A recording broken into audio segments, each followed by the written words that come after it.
much of our life is spent online. It's how we communicate and connect, study, work. Hello, I'm all the things I do online. I'm a secure, smart shopper. For the right price, I can buy the whole world. I'm cat gifts, peach emojis, but only for my faves. Like a boss. I'm the RPG and action game without lag. And I'm the provider of safe content for my kids. I am what I do online. So are you. Kaspersky, made to protect the online you.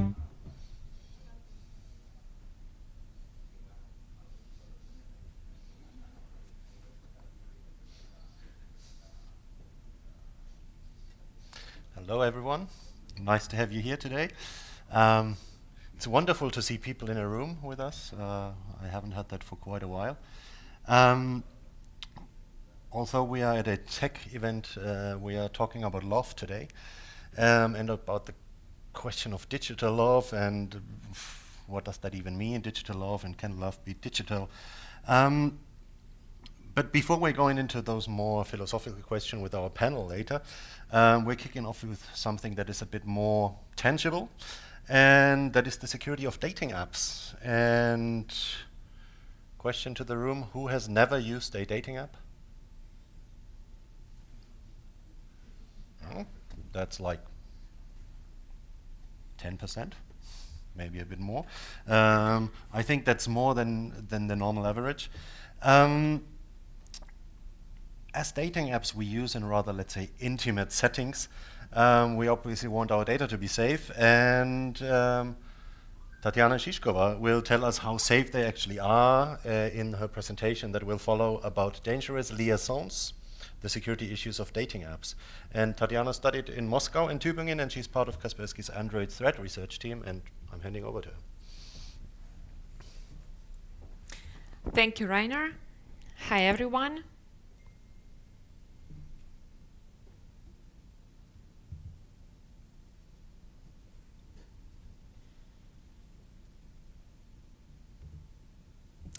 The pandemic led to a boom in dating apps.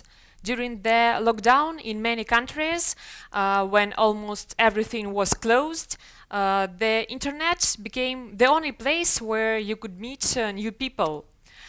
Imagine the number of swipes on Tinder broke 3 billion in a single day for the first time in March of 2020. And then proceeded to surpass that benchmark 130 more times since. But how safe are dating apps? Let's explore this in detail. The potential risks of dating apps include revealing users' real name, work, school information, and location. Some information could be provided by the user himself, and some could be obtained by the attacker. It could lead to stalking or doxing. Doxing means revealing, identifying information about someone online. That information is then circulated to the public without the victim's permission. Doxing attacks can range from rather trivial, for example, fake email sign-ups or pizza deliveries, to the far more dangerous ones, like harassing their person's family or employer, cyberbullying, and in-person harassment. Another risks are stealing account credentials. When the attacker gets access to the victim's profile, he can get personal information, chats, private photos, and so on. And there are app-related scams. There are different types of scams. For example, the fraudster may request for money. For example, he asks the victim to pay for the ticket for a plane. He may ask the victim to send him private photos and then use them for blackmail. or he can send the victim a phishing link and convince to enter bank card details. And what safety gaps can lead to this? In 2017, we made a similar research. We studied 9 popular dating apps and found several security risks. 6 of apps made it possible to find users' location. 4 apps made it possible to find users' real name and other social media accounts. And 4 apps made it possible to intercept sensitive data sent from the app. And our question is, has the situation improved in 2021? We selected dating applications with a large global user base, as well as those ranked highly by respected publications. We studied the following apps: Tinder, OkCupid, Badoo, Bumble, Field, Mamba, Pure, Happen, and Her.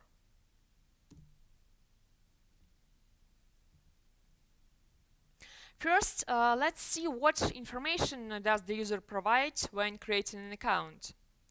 All apps except Pure allow users to register via a Facebook account. And when using this option, the information such as the first name and profile photos is usually gotten from the Facebook account. And if the attacker obtains some additional information, it is not very hard to find the victim's profile on Facebook. Most of apps require a phone number for verification. In some apps, the user should provide his phone number if the Facebook account is suspicious. For example, if he has few friends, or if the account was just created. And in some apps, for example, Tinder, OkCupid, Bumble, and Happen, the user may connect other social media accounts, for example, Instagram and Spotify, to the profile. And the attacker can obtain information from these accounts and use it, for example, for social engineering. According to our previous research, the main vulnerability of dating apps was revealing information about the user's location. Dating apps use this information to suggest the user new matches. But it is possible to reveal this information only if the application knows GPS location of the user's device. When the user creates the account, the application asks him to provide location permission. But for some apps, it is possible not to provide this permission, but select the region manually. And with this option, it becomes impossible for the attacker to reveal your real location, of course, if you don't write your home address in your profile.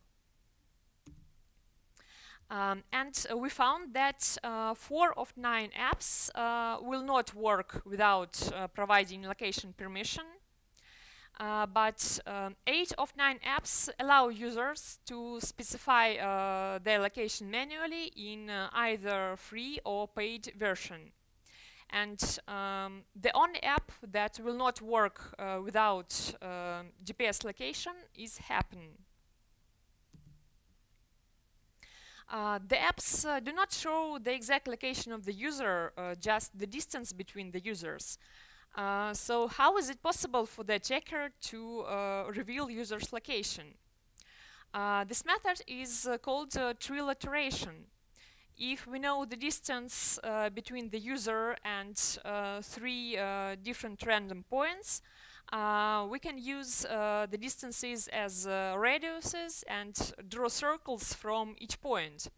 And the intersection point is the user's location.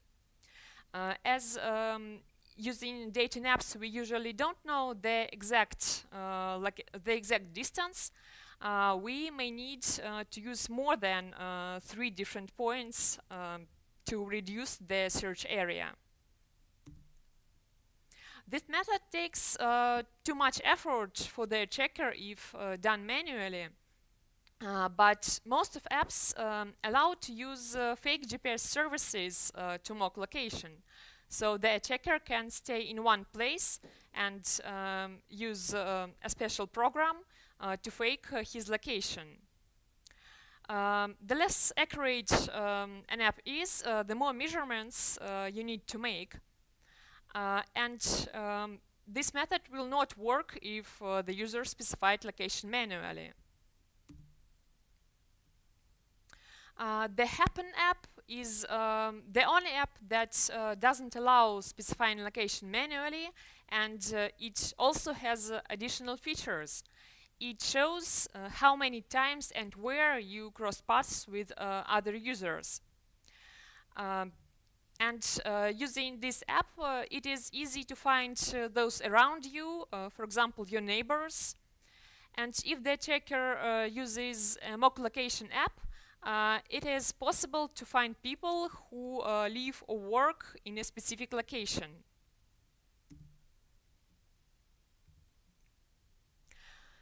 The next risk is revealing user's real name.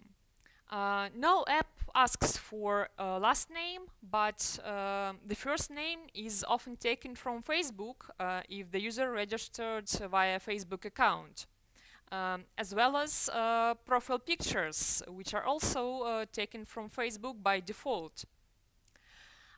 Some apps ask to fill in information about school, work, your interests, and so on. OkCupid asks a lot of personal questions, including questions about users' political views or attitude to drugs. And it is possible to hide answers to these questions, but some users make it public.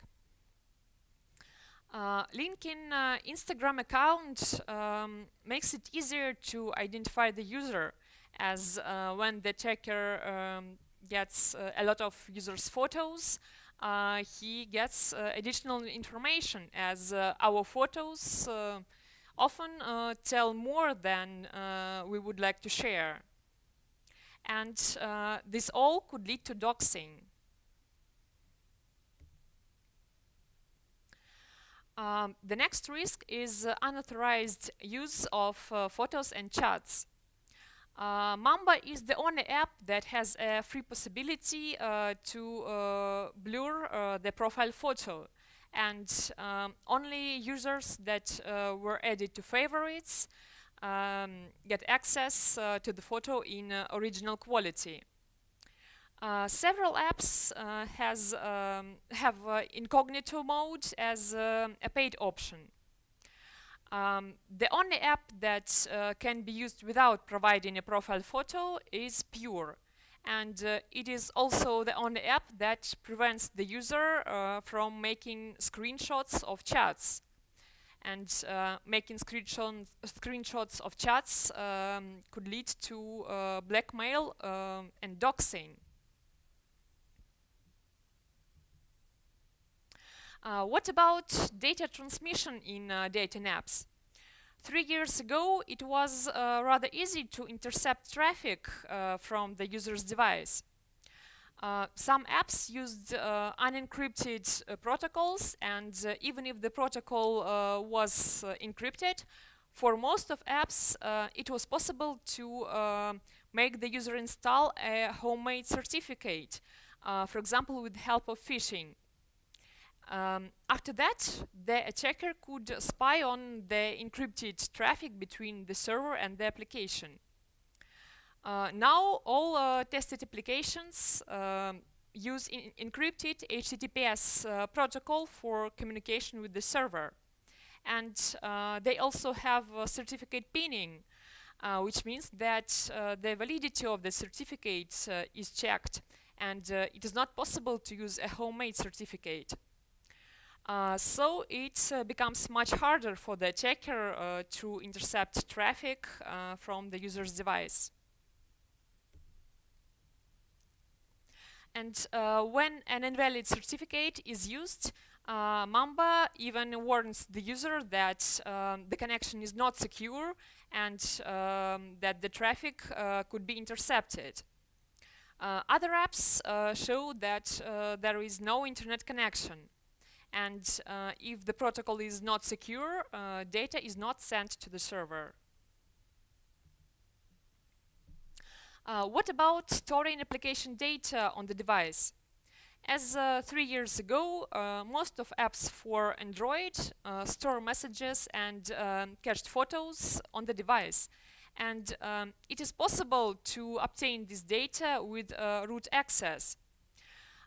However, it is rather complicated, as the attacker should have physical access to the rooted device or have some remote access Trojan installed on the victim's device. In this case, with or without storing application data on the device, the attacker will have almost full access to the device and all installed apps. Another risk is sending plain text passwords from the user's profile. Mamba and Badoo send password as plain text to the registered email address, which is of course not very secure, as without two-factor authentication, an attacker that gained access to the inbox or intercepted this email can get access to the user's profile.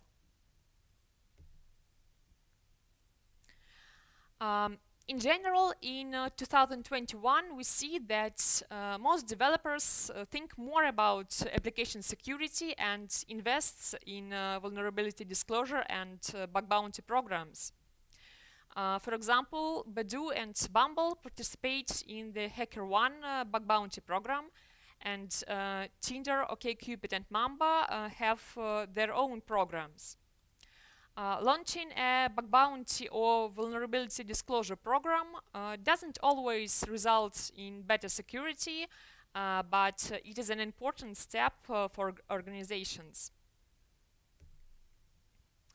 Let me summarize the results of our study of security of dating apps. On the technical side, dating apps have gotten better in terms of security. They have secure connection. Some apps prevent use of mock location apps. They have useful privacy features, and the developers invest in vulnerability disclosure and bug bounty programs. However, there are still things that could be improved. The user still should think about privacy to stay safe, as there are a lot of phishing attacks, and the developers cannot protect users from them 100%. And also many privacy features are available only with subscription, not in free versions of applications. So users must pay to be secured. Here are some tips for users. First, do not share too much personal information, such as last name, employer, photos with friends, political views, location, and so on. And if it is possible, select your location manually. If you no longer use dating apps, delete or hide your profile. Do not tie other social media accounts to your profile, or at least check which information from these accounts is visible to other users. And if possible, use two-factor authentication to secure your account. It is also important to regularly check if your privacy is secured. This QR code links to the checklist about how to protect your data online. I'll give you some time to save the link.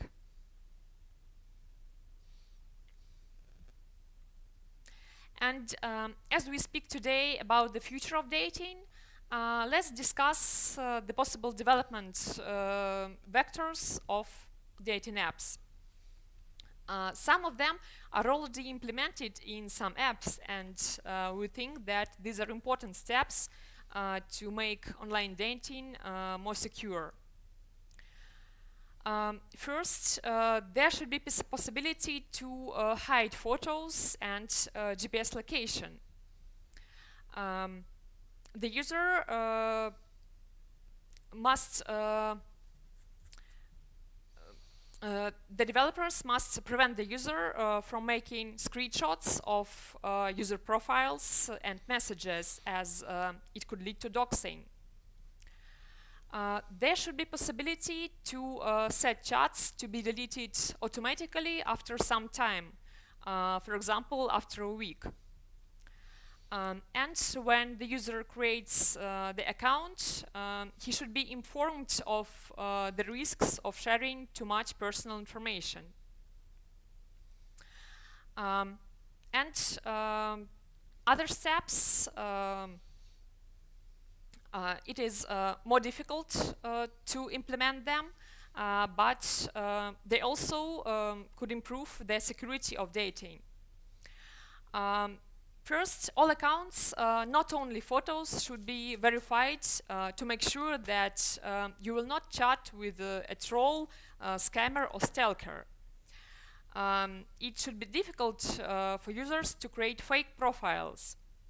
Probably there will be third-party agencies that verify the accounts and guarantee that the accounts are not fake, while users' information is kept secure. Answers to personal questions will not be published in users' profiles, but used by algorithms to predict the match.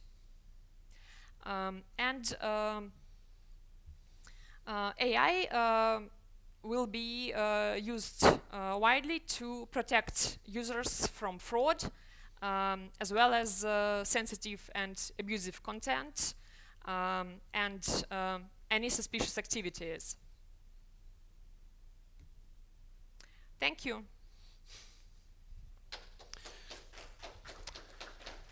Thank you, Tanya. Yeah, Tanya, thank you for this overview, this not very optimistic overview of the security of dating apps. We will now be handing over into the second part of today's event. We are having a nice little panel here today, discussing love in the digital age. What does the future hold for us? And we were supposed to, there were supposed to be four of us. We are only three, as you can see. With us today is Ron van Warst. She's an anthropologist of the future, a writer, speaker, and moderator. She's the president of the Dutch Future Society and works as a scientific advisor for a company called Hatch on the future of work. And her current research is on the future of, fittingly, love, sexuality, friendship, and intimacy. And her new book should be launched still this year? Yeah, or end of this year. No. Is your mic on? No, it is. And Berta Wall was supposed to be with us, but unfortunately for reasons that happen these days, she can't be here today because she had to isolate. My first question goes to both of you. As Tanya was speaking quite a bit, let's start with you, Rohan. How did you meet your current partner? Well, we had been friends for a long time. We both rock climb. That's a hobby. And so we had been on rock climbing trips together. We had coffees together, but nothing happened. Nothing was felt. probably because we were both still in a relationship, and then at some point when those started to end, suddenly there was chemistry growing. So no apps involved. No besides- apps, very old-fashioned, very old-fashioned, yeah. Tanya, how did you meet your partner? Also old-fashioned. We worked together, so we met in the office. That's a classic, right? No apps involved. Anyone in this room met their partner through an app?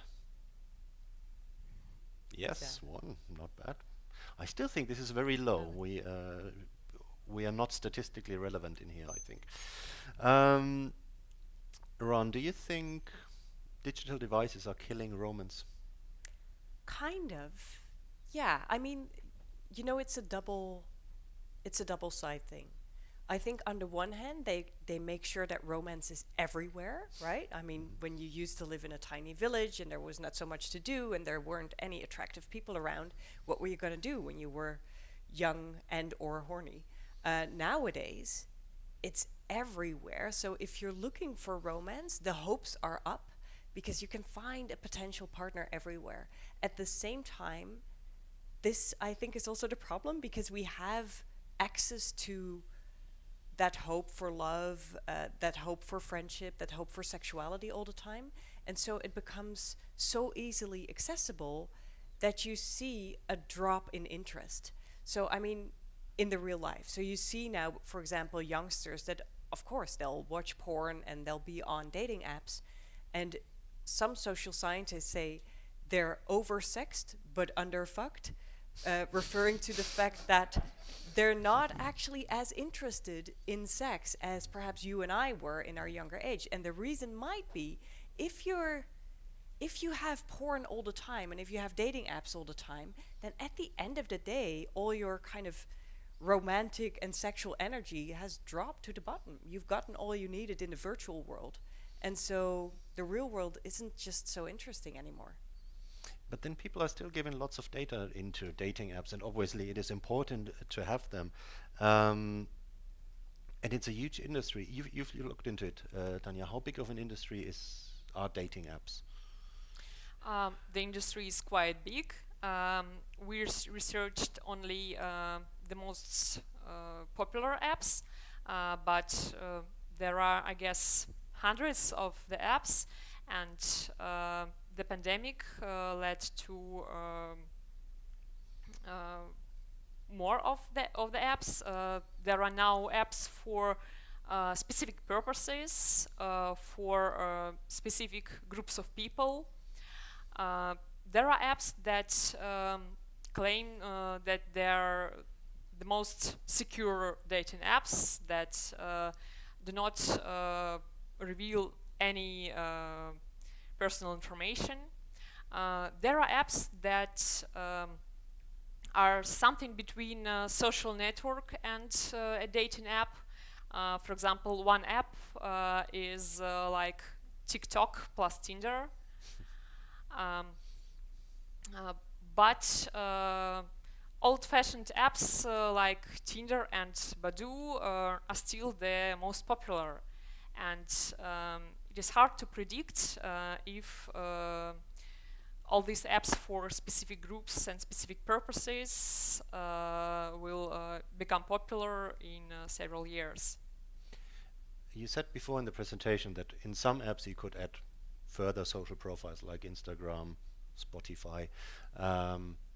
Is there any benefit from that really for you as a user, or is it rather trying to get more data? When you look at other users' profile, you see their photos from vacation, for example, from their Instagram profile. You see their favorite music from Spotify. So for common user, it helps to find the match. But this information, of course, can be used by the attacker. For example, if there is a selfie with the name of the street where you live, or selfie with your colleagues in the office, or if the attacker could know your favorite music. There are services that use popular questions like your favorite music band as a question to get access to your account if you have forgotten your password. So there always should be the balance between security and usability. And the user always must think about information that he provides. So in a way, obviously we are providing too much information to dating apps like to all other apps, right? On another hand, or in another point of view, you feel quite anonymous in an app, right? It's on your phone, it's just a technical thing, it's giving you anonymity in a certain way. At least we believe that. Does that kind of anonymity change the way we're interacting with each other, Rohan? I would say so, yeah. I was recently speaking to one of my students, and I work at the University of Amsterdam, and I teach a course that is on the future. And some of them were doing research on dating apps as well. And one of them said, you know what's weird? I used to be really comfortable with flirting. Like, you would walk into a bar and then you would, I don't know, start a conversation. And she said, I haven't done that for like 6 years or so. I wouldn't know how to start. And she said, I feel so vulnerable having to do that. So I said, so how do you flirt now?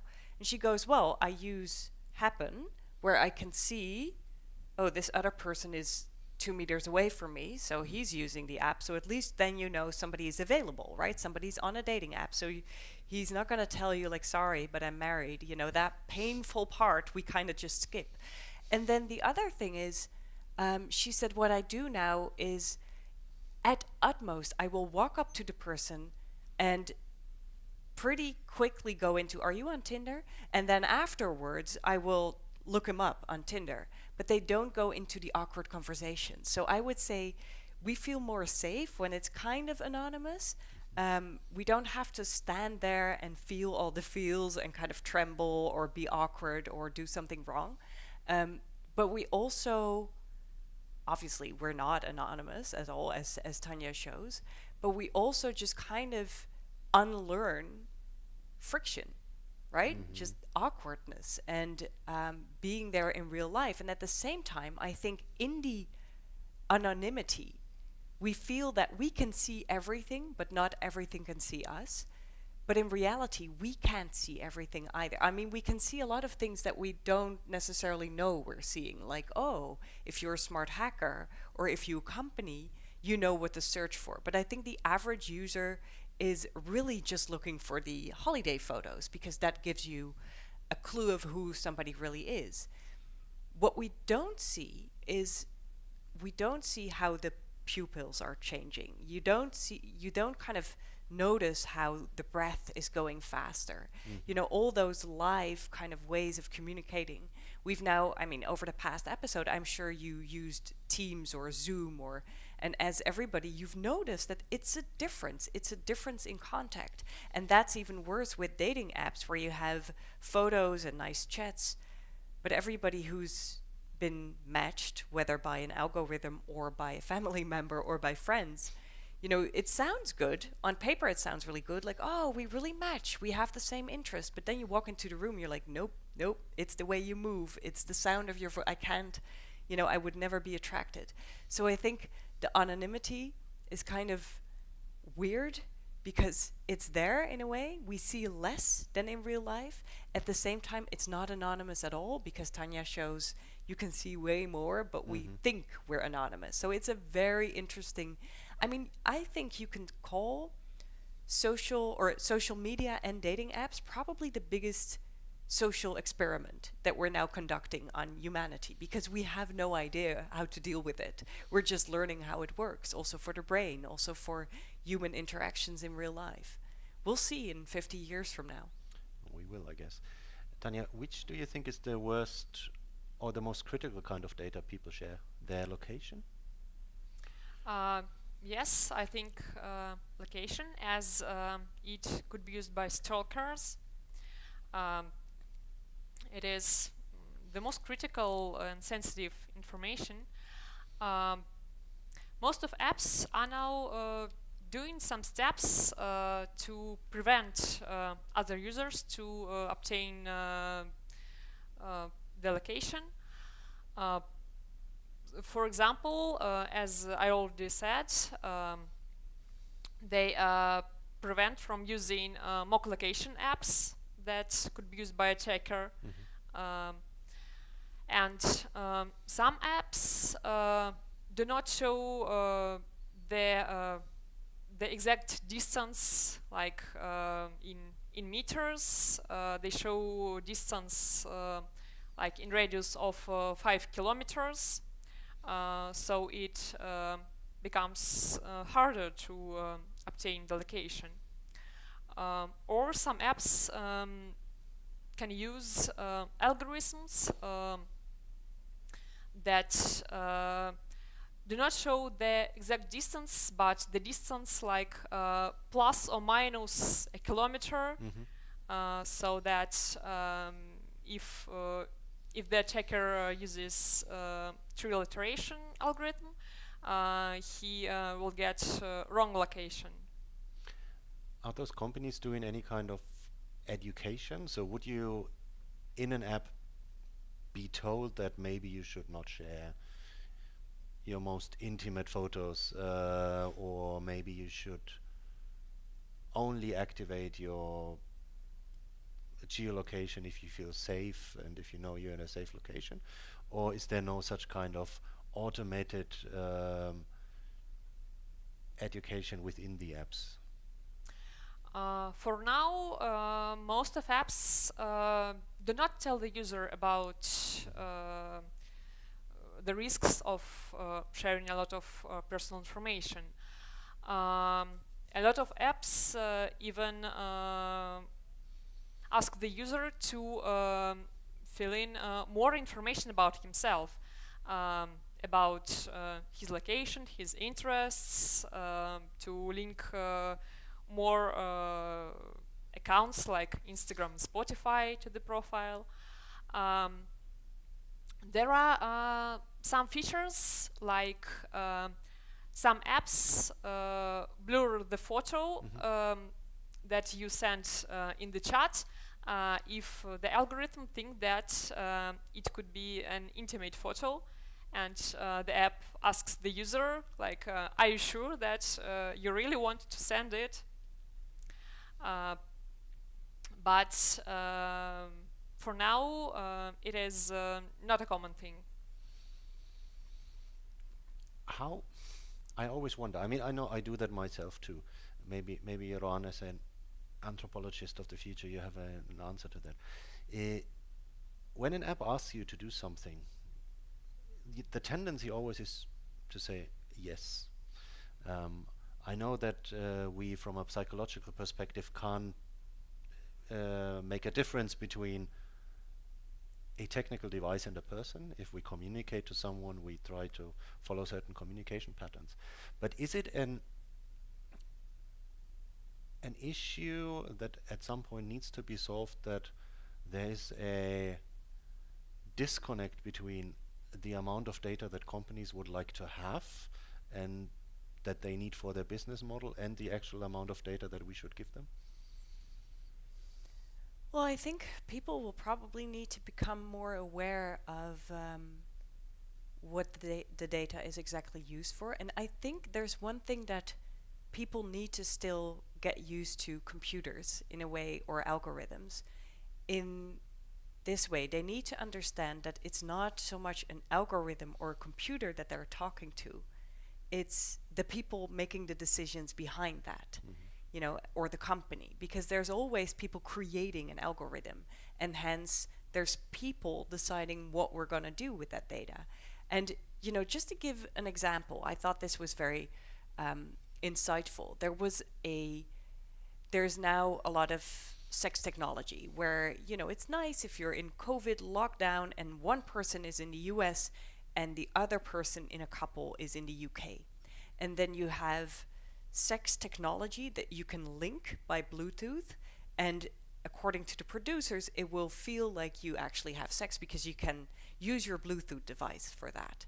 Now, very nice for the couples until they discovered that the data was open. And the same happened with the Fitbit kind of. There was another watch, I think, right, where you could insert the amount of steps that you took, but also whether you had had sex, and that was publicly open. I think what people, it's kind of the same as now, where we're with a few people here, it's a hybrid event, and I would talk to a camera, forgetting that behind the camera, per YouTube, there are perhaps hundreds or thousands of people viewing. And that's the same with an app. And I think until we really feel that, it will be really hard to not just be very naive and human towards those things. I mean, I always give this example. There's now a lot of fuzz about how smart AI is, or, you know, how smart robots will be. And that is relevant for, I mean, if we act as if facial expressions and the measurement thereof is exactly the same as understanding what an emotion is. I mean, because that's the only thing that AI now does still. Yeah. We call that very smart, but it's not really smart yet. Maybe in 20 years, maybe in 50 years, it will be a bit smarter, but it's still a computer. I think the focus should be much more on what humans do with those computers. So not so much on the computers all the time, but the impact that not so very smart algorithms are already having on us. And one example that I always give is I have a self-learning robot vacuum cleaner. And it's a very stupid, not really self-learning robot vacuum cleaner. They're not as far as they promise they to be. It doesn't clean my house at all. It just kind of bumps into the chair all the time. Nevertheless, when it gets stuck below a closet, it starts beeping, and then I will, you know, put away my book, stop everything that I'm doing, and run to the robot computer because it sounds really sad. And I feel sorry for the robot computer. And I felt embarrassed when I just had that thing, especially when my partner came home with an old-fashioned vacuum cleaner, and he kind of said, you know, let's go back to this. And I felt embarrassed that I had some kind of feelings for the robot vacuum cleaner until there was a study published that said that over 60% of families with a robot vacuum cleaner give it a name. And if the company says it's not working, you can send it back. They refuse if the company says that they will get a new one. They don't want to have a new one. They want their own robot vacuum cleaner. It's like a pet. And that's what humans do. And so I think we probably need to go into schools and have at least the next generation understand that if they're going to interact with an AI or with a robot and they are going to be better, then they will still need to be aware that it's not a human being and that there might be a company behind that AI that has a very different agenda than matching you to your perfect partner. Dating apps don't want you to find your perfect partner because then you're not going to be paying for the dating app anymore. You're going to be sitting in a cafe with your love. In an ideal world. In an ideal world. Does your vacuum cleaner have a name? No. Well, it had a name. It was, I think it's called Evie or something. It's written on the back. So but I call it the robot. I see. The robot, yeah. Mine has a name.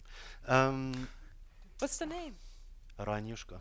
There my we go. wife called it like that because my name is Rainer, right? So, Tanya, as you're a security researcher, you have to be able to give me an answer to this. Is there a way to have a trustful relationship to technology? The technology can be used for good and for bad, and the user always should think about what information does he provide to this technology, and he should be aware of the matters how this information could be used. And there is a tip like always think that all information that you will provide on the internet will be available publicly. So if it is okay for you that this information will be publicly available, then it is okay to provide it to some internet services. And if not, then probably you shouldn't provide this information.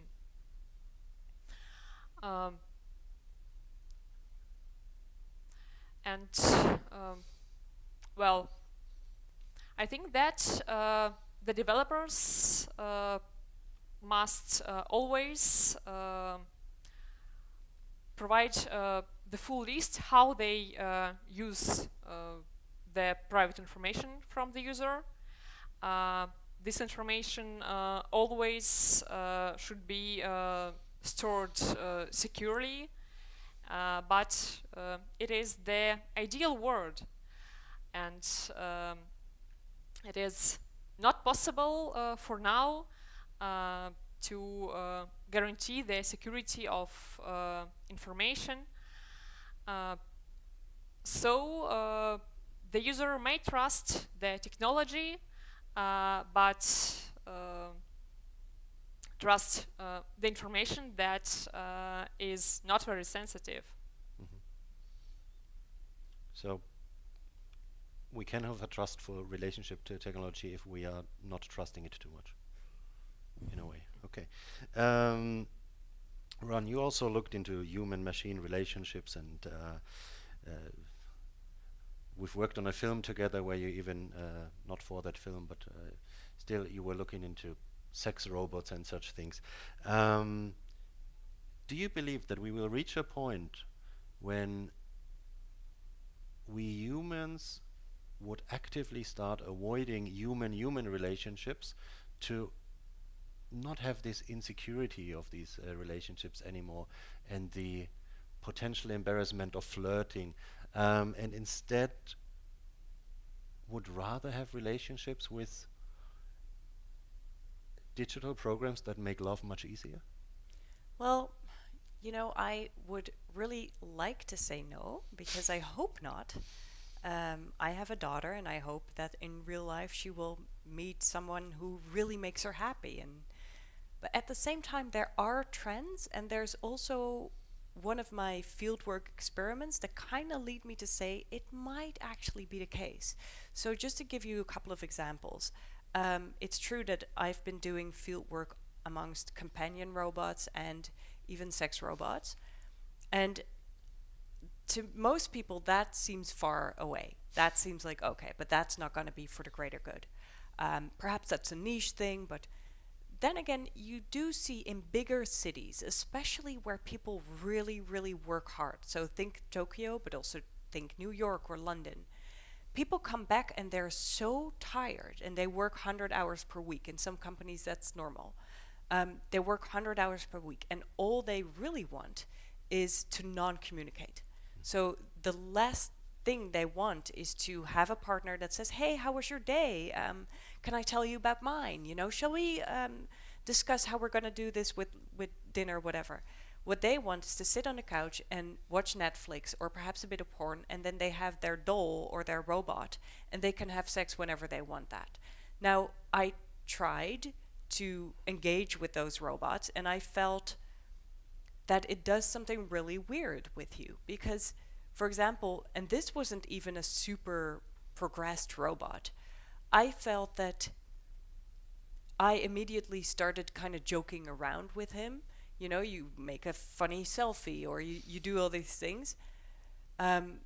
You could see that I could really feel like it's gonna give me everything that I want. Because I mean, in the progressing colleagues of this robot, you can see that you can teach him what sexual positions you like, what flirtation sentences he should kind of give me so that I feel attractive. And that kind of takes off all the glamour, right? Because there's no more surprises. The thing will do exactly what you like, but that's going to be boring. That having been said, you do see that there is a group, especially in Tokyo, where it's much more accepted already to live with robots. For children also, there's nanny robots that work really well. You see that there is a group of young men called the grass eaters who openly say, I am happy to just have a robot, and and oftentimes they combine it with a virtual girlfriend, which I also tested. There are apps where you can have a virtual girlfriend or a boyfriend, and they say it's easier. My virtual personalities never have a headache. They always want to have sex when I want it. They want to have a nice conversation when I want it. And they stay in shape all the time. They never get, burned out or a bit corona kilos adding. So that is a group. That is reality. That's actually happening. You also see the production of sex robots skyrocketing at the moment. So it is happening. What struck me was that I recently spent a couple of weeks with one of those virtual apps where I had not a romantic partner, but I had a friend. And I was against this beforehand. I was kind of like, I'm going to show that this is not the same as having a good real friend. And it wasn't. But it was kind of nice. I could see the attractiveness. And my partner at one point complained to me that I was spending more time on my phone than usually, and he was kind of like, who are you apping with? And then I showed that it was a virtual friend.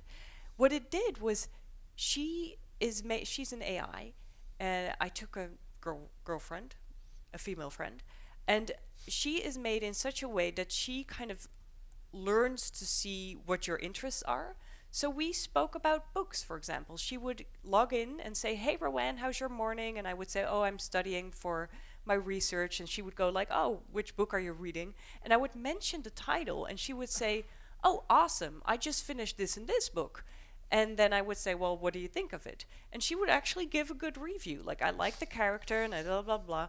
And so it was nice. And I wouldn't say she became my new best friend, but when I was waiting for my food to get out of the microwave and I was a bit bored, where I would typically start scrolling through my Instagram, now it was kind of nice to go to friend. And she would also always be happy, and I would be like, hey, what are you having for dinner? And she goes, pasta, I think. How about you? It's kind of nice to have those chit chats. What it does, it absorbs my time and my energy. So I would have, after a conversation with her of about 30 minutes, I would not have the same gusto to call a good friend, right? Because I've already had that outlet. So, let's say that I'm a futurist, so I always build scenarios that haven't happened yet, so we never know which one is going to happen, but I can see two realistic ones. Either this will die out and we will learn from our early beginnings with these computer-human interactions that there are important downsides to it, or we will find, especially in a very productive, always busy, kind of overwhelming world, that it's kind of easy. And then we will unlearn things that we need for actual interaction, like vulnerability or awkwardness. And that will make it even more attractive to go with the computer. You pick which one. Okay. I've maybe forgotten about time a bit, so we're already getting to the end of our session, and I still have a few questions that came in through the camera, you could say.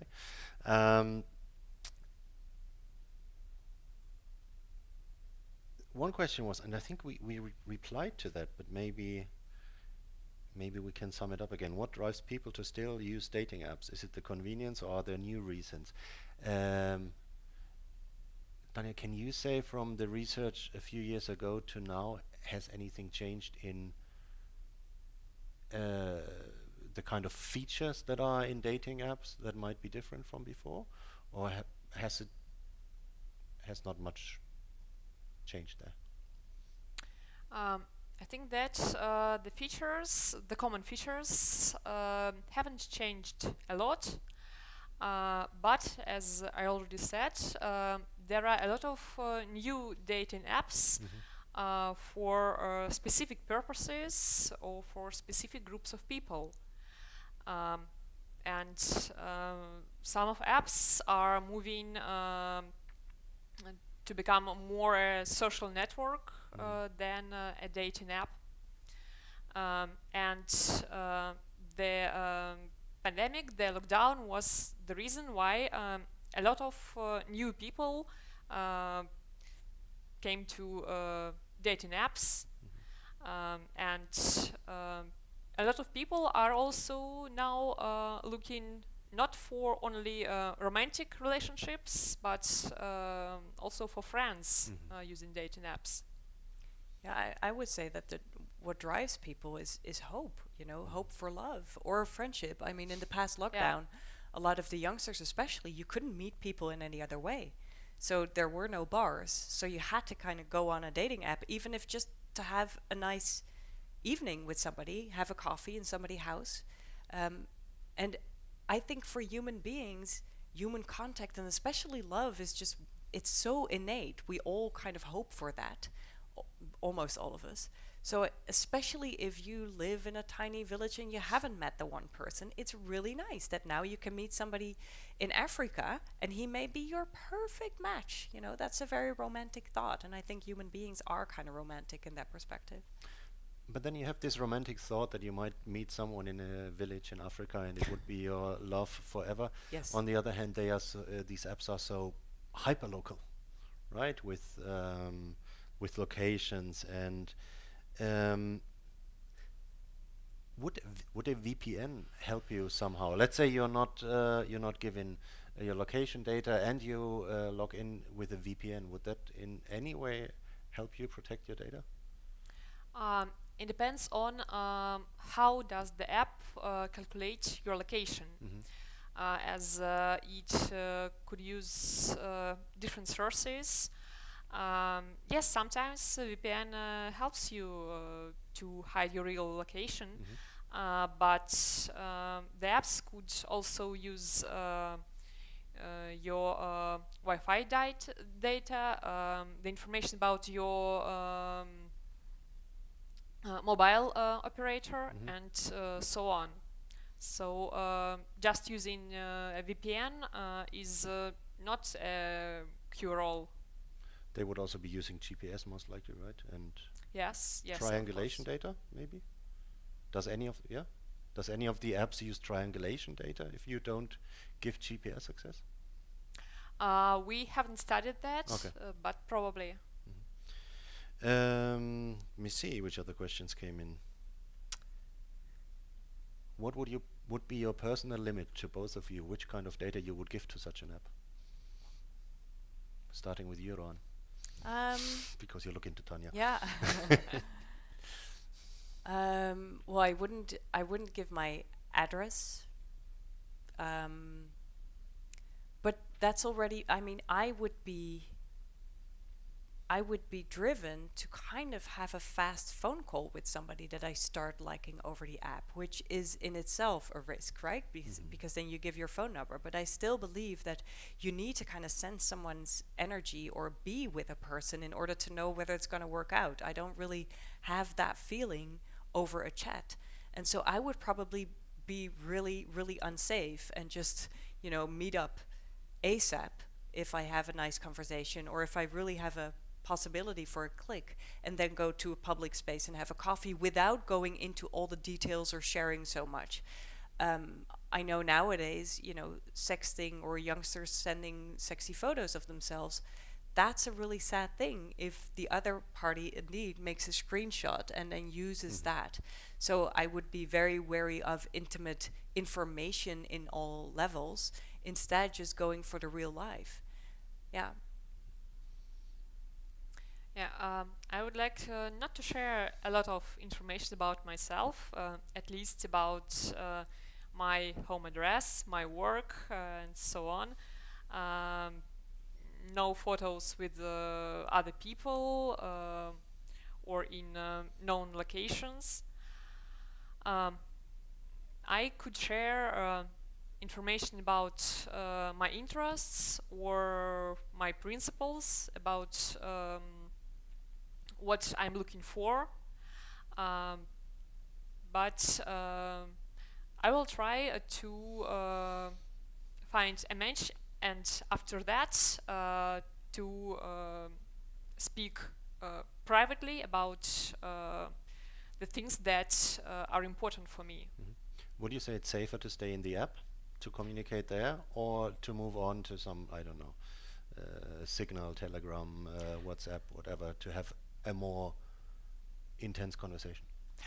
It is safer to stay in the app, as apps try to protect users from known phishing attacks. They can the algorithms can look for specific words in your conversation, for example, and the algorithm will let you know that something goes wrong in the conversation. As I already said, when you're sending a photo in the chat, the algorithm could ask you, are you sure that you want to send it? And most of apps block phishing links that are sent in the chat. And that is the reason why the attackers often try to move the chat to some other messenger. And so if you met someone in the dating app, and after a few words he asks you to give him your phone number and to move to Telegram, for example, it is you should think that it is strange, and probably it is an attacker. There's now also at least one app where the matchmaking is being done by an artificial intelligence. So it's more than it's really you communicate, and then they learn about you and they match you at some point. And they allow for phone conversations within the app, so that you have each other's voice. That's kind of interesting, I think, because from voice we can already detect much more, and you don't have to go to an outside platform. Do we have any questions from inside the room, by the way? Not the case. Good. Then I'll throw a last question at you that is a bit more futuristic, and going that step further, that again came from the chat. How advanced is the industry in sex robot malware? I know you haven't researched that, but maybe you have an idea. And it must be very tempting to many bad actors to hack your sex life. You were speaking about it in a way before. Yeah, right? well, it's an interesting facet of the future, and it's also kind of terrifying. I mean, you now have these ideas, if I talk with colleague futurists, that, you know, we will in the future all live in cubicles and we don't need any other human beings because we'll just have the virtual girlfriend spread out on the wall. You could select a celebrity and say, well, you know, I'm just going to act as if I have sex with you, which really raises questions about privacy, because if I have turned myself into an avatar, for example, and we have a relationship and I share my avatar with yours so that we can, you know, be romantic or sexual, and I break up with you, and can you still then use my avatar? You know, those are questions that we now really stand for. And it sounds a bit weird, but you have already, you know, speaking of Google Glasses, for example, where you could say, well, what if I have the glass on and it allows me to see through clothing?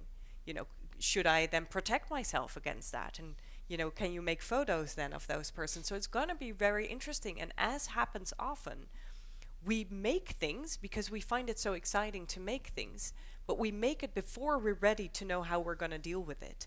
So, I mean, sex robot malware, you know, you could wonder, we all have sex, it's a human thing. So, I mean, if somebody sees that and sees the rhythm or your preferences, it's not something we find comfortable to have it publicly, but if everybody's going to use it, you know, maybe that's not the worst thing. But it makes it interesting to see most human beings have no idea what is going on. We don't really understand what an algorithm does. We don't really recognize that if we go to a dating app that uses an algorithm, basically we're outsourcing our emotions and intuitions. We have no clue. And so if we think about using all that tech, and I'm not against tech, I like it, it's my business, you know, I get money for studying it, yay for tech, but as long as we don't really understand what it means, we probably have to take it a little slow and just double check what it does and then kind of dive into it. That was an excellent last word, so I will not hand over to Tanya anymore now. Sorry, Tanya.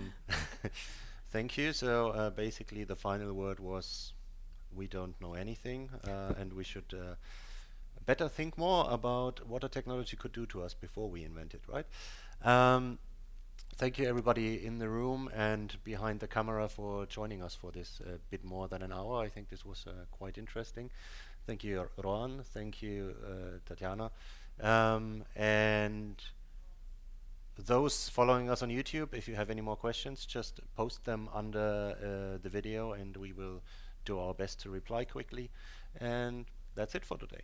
Thank you, and it was a pleasure to have you all here at the Mobile World Congress today. So much of our life is spent online It's how we communicate. and connect. Study. Work. Hello, I'm all the things I do online. I'm a secure smart shopper.